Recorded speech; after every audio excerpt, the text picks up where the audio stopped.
Doctor साहब, पंजाब में मुतअद्दिद आबादियाँ जो है सैलाब की जद में आ गई है, जबकि महकमा मौसमियात की जानिब से कहा गया है कि मानसून की मजीद बारिशें होंगी।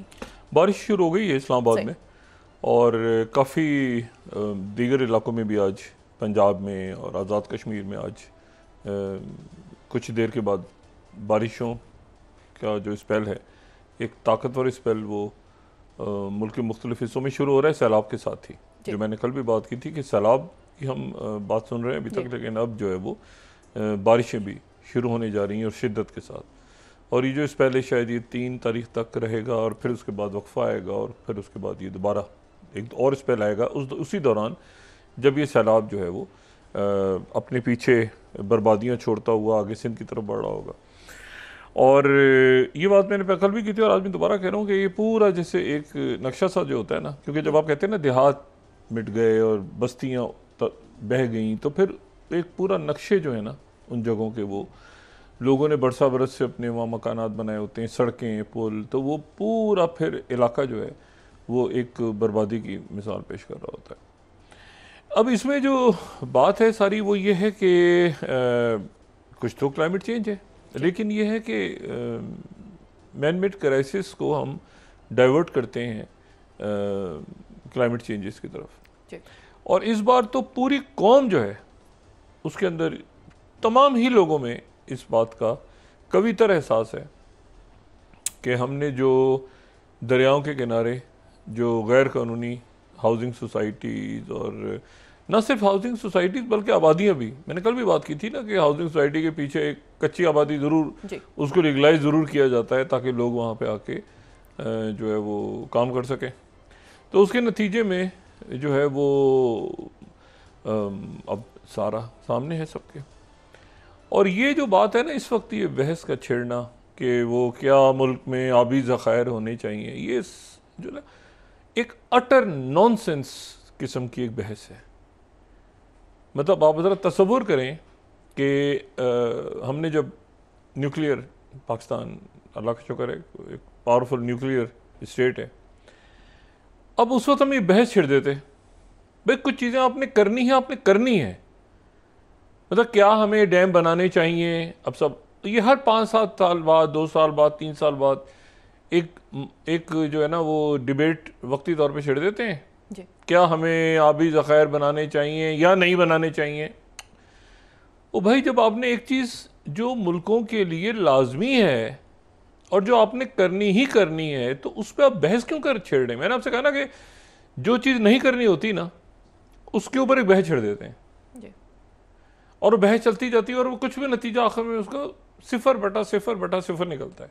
ये मुशर्रफ साहब के दौर में जब ये कालाबाग डैम का इशू छिड़ा, तो मैंने उस वक्त इसके ऊपर बहुत कम डिबेट की। मैं 1 या 2 शायद डिबेट्स थी जो मैंने की, और मैं उसके बाद फिर पीछे हटा, फिर मैंने पूछा, मैंने कहा जी अगर ये डैम्स बनाने हैं तो इसका नाम कुछ और रख दें, कहीं और बना दें, लेकिन आपने आबी ज़खायर बनाने हैं ना, तो बहस क्यों कर रहे हैं इस बात पे।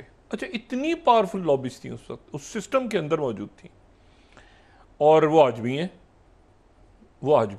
मतलब आप जो हैं वो उनके बारे में बात करें तो मतलब है कि एक अजीब सा मामला हो जाता है। वो इतनी पावरफुल लॉबीज हैं कि वो ये नहीं कि किसी एक शख्सियत का या किसी एक हाउसिंग सोसाइटी का मैं नाम, पूरे मुल्क।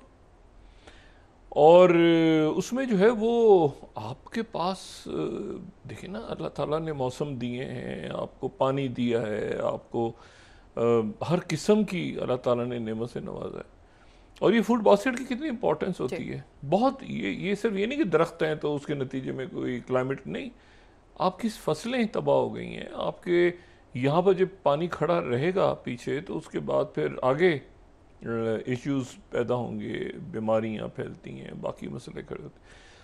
लोगों की पूरी ज़िंदगी की जमा पूंजी होती है उनके मवेशी। आप ये देखिए मवेशी जो हैं लोगों के किस तरह से, इंसान बह गए तो मवेशियों को कौन इससे संभालेगा। तो ये है कि अब इसके ये मेरा ख्याल है कि एक ऐसी जगह आ गई है रियासत की भी कि बहुत उसको आप समझे ना कि ये जो बदमाशी है एलीट आपकी, ये बिल्कुल नोच नोच के खा के और पैसा अपना इनका सारा बाहर। पहले एक बूम था कि हाउसिंग सोसाइटीज़ का, फिर दूसरा आ जाता है बूम, अब वो क्रिप्टो का ये क्रिप्टो करेंसीज के थ्रू मनी लॉन्ड्रिंग बहुत हुई है पिछले 5-7 सालों में, जो मैं बार बार बात करता हूँ। तो वो यहाँ से वो एक ईडन हाउसिंग सोसाइटी का केस था, फिर दूसरे केस आते हैं, फिर बन जाते हैं, फिर बैठ जाते हैं, लॉबिंग होती है, फिर ये। लेकिन अब चूंकि बहुत मामलात एक ऐसी जगह पे हैं जहाँ पे आपने बड़े कॉरिडोर्स तामीर करने हैं, आपकी बड़ी प्लानिंग्स हो रही हैं दुनिया के साथ, रीजन में इंगेजमेंट्स हैं आपकी, तो मेरा ख्याल है कि ये अब ये डैम बनेगा नहीं बनेगा मुज़ाकरा टीवी पे हो रहा है, तो इस बहस से हम निकलें, अगर जो करना है हमने करें, और जो नहीं करना वो हम उस ट्रक की बत्ती के पीछे लोगों का ना लगे। ये आबी ज़खायर बनाना, बहस इस पे है ही नहीं कि आपके पास होनी चाहिए। मैं हैरान इस बात पे होता हूँ कि बहस हम क्यों करते हैं। क्या पाकिस्तान को डैम बनानी चाहिए, क्या हमें बंद बनाने चाहिए, ये तो ऐसी बात होगी, क्या इंसान को खाना खाना चाहिए, क्या इंसान को सोना चाहिए, अजीब व गरीब किस्म की बहस है। जो चीज़ लाजिम है वो हमने करनी है, बस उसके ऊपर कोई आप उसे बहस नहीं छेड़ते आप। मैंने आपको मिसाल दी ना कि आप न्यूक्लियर स्टेट में बहस छेड़ देते, उधर एक लिबरल उधर खड़े होते, एक उधर खड़े होते, एक उधर का, अच्छा जी वो सारे इस मिसाइल का नाम इसके नाम पे रखो, इसका ये रखो, इसको यूं करो। जो चीज़ें आपने करनी है वो आपने कर देनी है, बस। वो कहते हैं ना, उसमें बहस नहीं होती ज़्यादा। तो ये अब देखते हैं कि अल्लाह ताला खैर करे कि ये बस यहाँ से जो भी चीज़ एक आ गई है, उसके लिए जाहिर है कि जो लोग हैं मदद कर रहे हैं, जो अदारे हैं वो भी फ़ाल हैं, जो रज़ाकार हैं वो भी फ़ाल हैं, लेकिन इसका कोई हल, तो ये तो बिल्कुल एक ऐसे इस तरह से जैसे एक सैलाब है और फिर बारिशें, तो अल्लाह ताला से दुआ है हमारी, और सभी लोग इस वक्त अल्लाह से दुआ कर रहे हैं कि कोई इसमें से कोई बेहतरी का रास्ता निकले। लेकिन ये है कि वो जो, मैं इस पर ज़्यादा बात नहीं करना चाहता, देखते हैं कि भी ये किस तरह से क्या अपनी बर्बादियाँ। अब तो बारिश शुरू हो गई आज से जी। तो ये क्या अब कल तक क्या मंजरनामा सामने आता है। अच्छा, नई जंगें छिड़ गई हैं। सही। अभी हम संभल के कोशिश कर रहे थे कि हम किसी ऐसी जगह पे जाएं जहाँ पे जंगों का या जाहरियतों का हमें कोई ख़ात्मा नज़र आए। ख़ात्मा तो नज़र आते आते लगता है कि फिर धुंधला गया, और उसकी जगह नई जंगें, बड़ी जंगें ऐसा लगता है कि छिड़ने जा रही हैं दोबारा।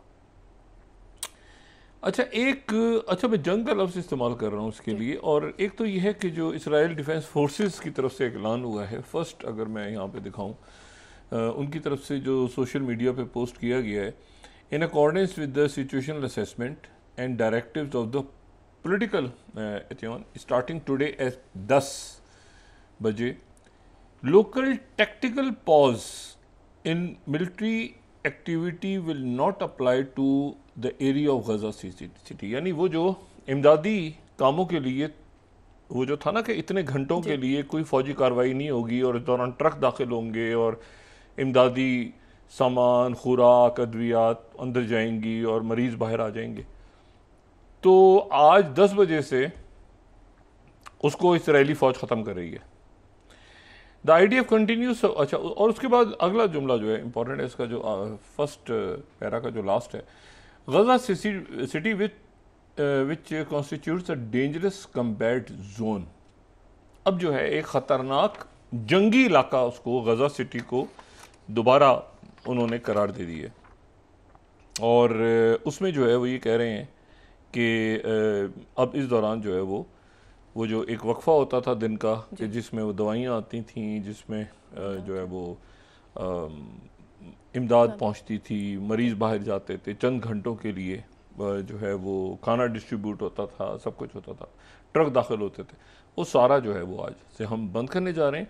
और गजा सिटी जो है वो वहाँ पे एक उसको कम्बैट जोन करार दिया है। अच्छा, अब इसमें एक तो ये है कि अगर हम ये देखें ना, अगर हम ये मैप देखें 5th, तो गजा सिटी जो है, एक तो पूरी गजा की पट्टी है ना, ये गजा सिटी की बात हो रही है, और जहाँ पे जैतून के जो इलाका है, वहाँ पर ये फ़ौजी कार्रवाई का अपने आगाज़ कर रहे हैं। अगर हम ये देखें बिल्कुल हमें ये इसमें गजा सिटी का इलाका और उसमें जो जैतून का इलाका है, वहाँ पे ये स्टार्ट कर रहे हैं अपना ऑपरेशन, ठीक है, और फ़ौज यहाँ पे दाखिल हो रही है। और ये ज़हन में रखें कि 7वीं दफ़ा 7वीं दफ़ा ज़मीनी फ़ौज दाखिल हो रही है, और इससे पहले हर दफ़ा वहाँ से बहुत बड़ा जानी नुकसान उठा के फ़ौज इसराइल की विड्रॉ हुई है। इनका कहना यह है कि वहाँ पे कम से कम 500 से 600 के करीब जो हैं वो हमास के जंगजू मौजूद हैं, और अब हम पहले से मुख्तलिफ एक ज़मीनी ऑपरेशन शुरू करने जा रहे हैं। अच्छा, इस ज़मीनी ऑपरेशन को शुरू करने के लिए उनकी क्या टैक्टिक है, ये एक अमूमी अंदाज़ा है जो अरब मीडिया या इसराइल का, ये वो है जिसके ऊपर इसराइल की फ़ौज के सरबराह ने कहा था कि मत करें। उसकी वजह यह है कि उनको इस बात का अंदेशा है कि यहाँ पे मज़ीद इमदाद उनके पास आ चुकी है, और मज़ीद जो जंगजू हैं वो शामिल हो चुके हैं मिस्र से या बाकी कई इलाकों से, और अब वो मज़ीद इनको सकिन करेंगे। और ये जो बात है ये बड़ी इंपॉर्टेंट है कि मैं यहाँ पे जंग का लफ्ज़ इस्तेमाल कर रहा हूँ।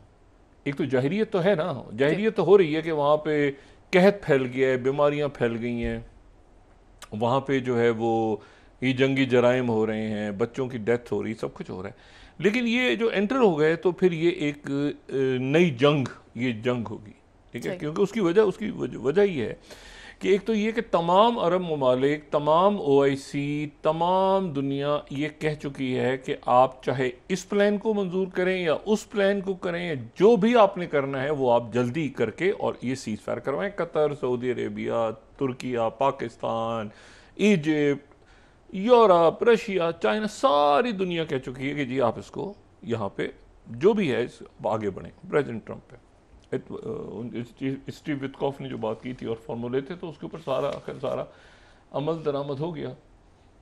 अब वो कह रहे हैं कि जी आप इसको आगे बढ़ें, और आगे बढ़ने के बाद आपने जो बात की थी उसके ऊपर आप अमल दरामद करवाएं।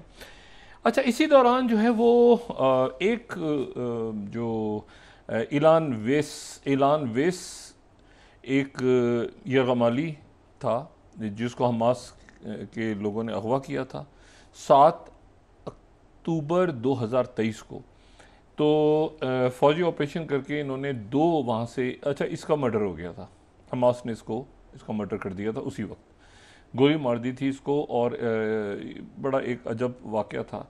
तो इलान वेस जो है वो अपनी 56 साल 56 ईयर्स की एज थी। तो इलान वेस की जो बॉडी है वो इसराइल की फ़ौज ने रिकवर की है, जो कि 7 अक्टूबर 2023 से गज़ा में थी। सही। लेकिन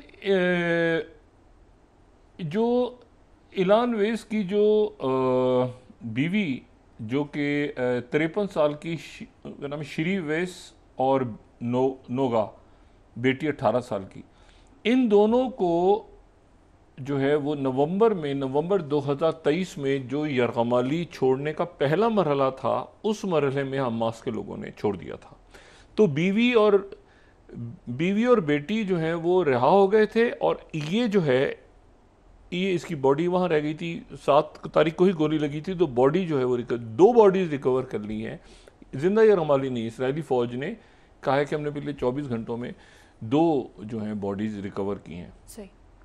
अच्छा, और अब वो फौजी ऑपरेशन में किए हैं। हम कुछ लोग ये हमास के कुछ लोग ये कह रहे हैं कि उन्होंने ऐसी जगह पर रख दी थी कि वो खुद ही ये उठा के ले गए इसराइल के लोग। लेकिन बहरहाल बड़ा एक अनफॉर्चुनेट से वाक़यात होते हैं, तो मैं इसके ऊपर क्या बात की जाए अब। लेकिन ये चूँकि बदकिस्मती से वहाँ पे मैंने पहले भी आपसे कहा कि एक रिवाज है कि बॉडीज़ भी काउंट होती हैं जब तबादले होते हैं, तो उसमें डेड बॉडीज़ भी शुमार होती हैं, जिंदा भी शुमार होते हैं, ये भी शुमार होते हैं। वो भी तो वो बदकिस्मती है कि बस ये एक अजीब सी रस्म है। लेकिन बहरहाल तो एक तो बात ये हो गई। दूसरी जो इसमें बात है वो ये है कि अच्छा, मैं इस पे आने से पहले मैं ज़रा गज़ा पे आता हूँ कि मैं क्यों बात कह रहा हूँ कि ये एक जंग की सूरत अख्तियार कर लेगा। उसकी वजह ये कि जो तुर्किया है उसने अभी, यानी ये फ़ौज अंदर नहीं दाखिल हुई, लेकिन तुर्किया ने जो है वो तमाम अपनी एयर स्पेस इसराइल के जहाज़ों के लिए बंद करते हुए अपने तमाम माशी ताल्लुकात और सारे ताल्लुकात तोड़ने का ऐलान कर दिया तुर्किया ने इसराइल के साथ। अच्छा, और उसके साथ ही जो है अब ये इस बात का तुर्किया जो है की तरफ से ये स्टेप लिया गया है कि कोई जहाज़ हमारे एयर स्पेस से नहीं गुजरेगा, और कोई जहाज़ इनके साथ कोई तिजारत नहीं होगी, और कोई जो शिप शिप्स हैं वो भी यहाँ से नहीं गुजरेंगी, जो तुर्किया के पानी है सारे। तो ये अगर आप स्टार्ट करें ना मेडिटेरियन से, जी। तो वो जो नॉर्दर्न साइप्रस जो तुर्किया के पास है, तो वहाँ से आप शुरू करें तो तुर्किया का बहुत बड़ा जो है वो उनकी जो पानी है, उनके जो समंदर हैं वो भी बहुत बड़े हैं, और उनकी एयर स्पेस। अब यहाँ से शुरू होता है कि बाकी अरब ममालिक और बाकी सारे लोग क्या इस वक्त क्या एक्शंस लेते हैं। तो तुर्किया ने उसकी इसमें। अच्छा, मैं ज़रा वापस आने से पहले जो अमरीकी नायब सदर हैं JD वैंस, उनसे एक इंटरव्यू हुआ, और उस इंटरव्यू में जो बात निकल के सामने आई है वो बात ज़रा मेरा ख्याल है कि काफ़ी तशवीशनाक भी है, और वो गौरतलब भी है कि ये JD वैंस ने ये बात की। JD वैंस ने कहा, देखें प्रेसिडेंट ट्रम्प जो है वो 79 ईयर्स प्लस उनकी एज है। तो JD वैंस बातचीत हो रही थी, उसमें उनके साथ बातचीत हो रही थी, तो JD वैंस ने कहा कि अगर कोई हादसा पेश आ गया, खुदा ना करे कोई हादसा पेश आ गया, तो मैं अमेरिका का सदर बनने को तैयार हूँ। यानी अगर ट्रम्प के साथ कोई हादसा पेश आ गया, सही, यानी प्रेसिडेंट ट्रम्प को जो है वो एसेसिनेशन एक अटैम्प्ट तो हो चुकी है, या कोई ट्रेजेडी इस तरह की हो गई, तो मैं अमेरिका का सदर बनने को तैयार हूँ।